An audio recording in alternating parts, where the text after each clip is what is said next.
Total हर विधानसभा के हम लोग 5-5 गांव जो है वो कवर कर रहे हैं, जिसमें हमने सोमवार से इस सिलसिले को शुरू किया था।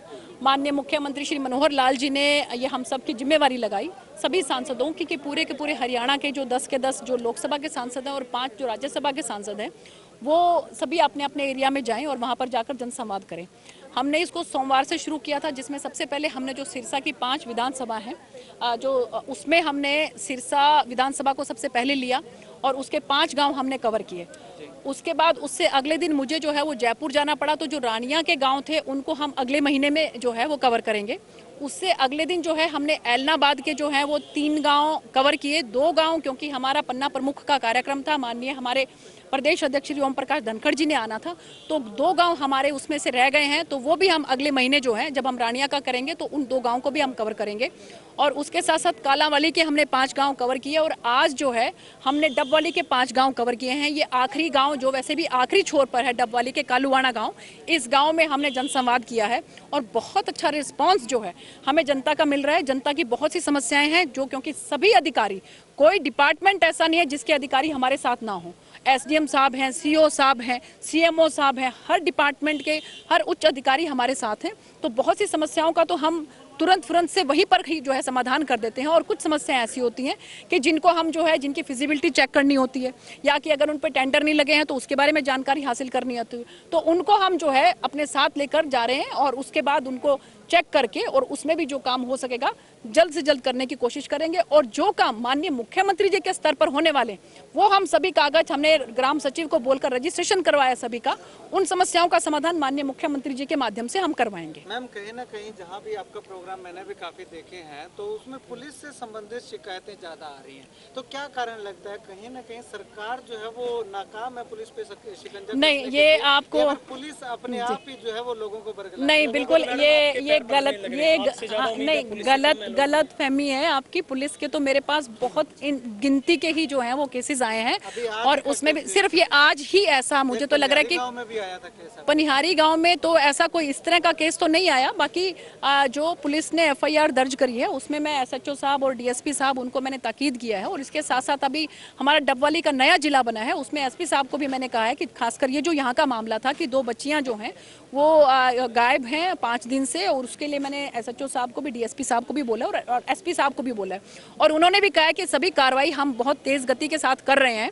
और इसके साथ साथ जो भी साइबर के माध्यम से भी जिस तरह से अगर अपराधियों को पकड़ने के लिए उधर पकड़ जो है वो पूरी कर रहे हैं, और मुझे पूरी उम्मीद है कि जल्द इसका कोई ना कोई अच्छा नतीजा निकलेगा। मैम, विपक्ष लगातार सवाल उठा रहा है कि अब लास्ट जब चुनावी समय आया है उस समय आपको जनसंवाद दिखाई देगा, इससे पहले 4 साल तक ये संवाद क्यों नहीं किया? देखिए, माननीय मुख्यमंत्री जी तो पहले आप लोगों को वो जानकारी होगी कि जनसंवाद कर चुके हैं, और हम लोग हमारे सांसद के तौर पर दिशा की मीटिंग जो सी हैं वो हम हर 3 महीने के अंदर करते हैं। तो ये तो मुझे लगता है कि एक एडिशनल हमें ये देखना चाहिए कि एक आम जनता को एक एडिशनल उनको बेनिफिट मिल रहा है कि जो सांसद हैं वो भी उनके द्वार पर खुद आ रहे हैं। एक तो होता है कि आप एक कागज लेकर अधिकारियों के पास चक्कर लगाते रहें, और एक ये कि अधिकारी आपके द्वार पर आ रहे हैं, आपके जनप्रतिनिधि जो है वो आपके द्वार पर आ रहे हैं।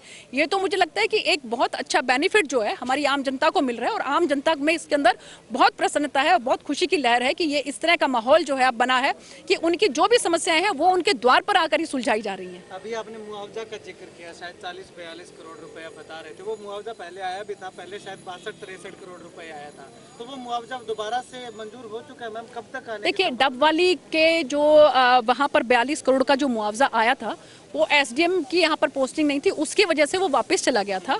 और उसके बाद अभी एफडी डिपार्टमेंट में है, तो अब जो यहाँ पर एसडीएम साहब आए हैं उन्होंने भी एफडी डिपार्टमेंट से बात करी, और मैं भी बात करूंगी वो 42 करोड़ का मुआवजा वापस आए और हमारे किसान भाइयों को मिले, इस बात की मेरी कोशिश रहेगी। माननीय मुख्यमंत्री जी से भी इसके बारे में बात की जाएगी। मैम, अभी हाल ही में इनेलो की एक रैली हुई है, जेजेपी जो है वो राजस्थान में रैली कर रही है, तो उसको लेकर के कहीं ना कहीं तीसरे मोर्चे का गठन की बात कही जा रही थी, लेकिन इनेलो के बुलावे पे तमाम गठबंधन के नेता नहीं आए, तो चर्चा चल रही है कि भारतीय जनता पार्टी को कहीं ना कहीं इसका फायदा मिल रहा है, तो आप किस नजर से? भारतीय जनता पार्टी जो है वो जनता का काम करती है और इसलिए वो फायदे ही फायदे में रहती है। हम किसी दूसरे की तरफ झांकते नहीं है कि वो क्या कर रहे हैं, क्या नहीं कर रहे हैं, किस तरह का समझौता कर रहे हैं, किस तरह का गठबंधन कर रहे हैं।